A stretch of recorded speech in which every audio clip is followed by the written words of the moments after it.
Я думаю, что Тукай для меня это прежде всего многогранная, очень интересная творческая личность. Как-то года 4 назад, во время очередного празднования дня рождения Габдуллы Тукая, я подумал, почему, говоря слово Тукай, у нас прежде всего возникает в голове только гимн татар и Туган тель. И больше, может быть, знают в детстве Кача белян барян, Суанасы Шурали. И, в общем-то, на этом познание Тукая заканчивается. И мне стало интересно, я со своими молодыми артистами начал изучать творчество Тукая более подробно. Когда мы погрузились в творчество этого юноши, которому было всего 27 лет, когда он покинул этот мир, я понял, что, в принципе, татарская нация потеряла философа в его лице.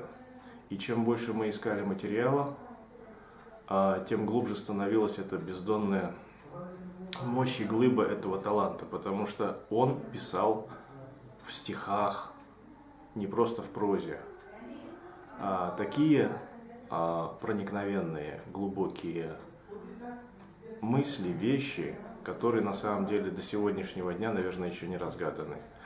Основываясь на его произведениях, мы с молодыми артистами сделали 50-минутный литературный поэтический спектакль, основываясь на его произведениях полностью, из которых в результате потом и были написаны песни, и были написаны сказки, были написаны басни, были написаны поэмы. И этот спектакль у нас сейчас с большим успехом идет в нашем театре, на сцене нашего театра, называется «Сюр Мерне» по произведению Тукая. Мы с этим спектаклем с большим успехом гастролировали и в Бельгии, и в Турции, и по России, и в Петербурге были, и в Москве, и в Казани уже долгое время, на протяжении практически 4 лет этот спектакль у нас идет с большим успехом в репертуаре нашего театра. Так что я думаю, что мы,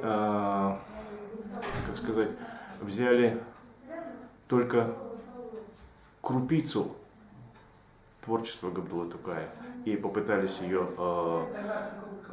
воплотить на сцене. Творчество Тукая – это океан безбрежных возможностей. Там, я думаю, что можно много еще что найти, написать, поставить и сыграть.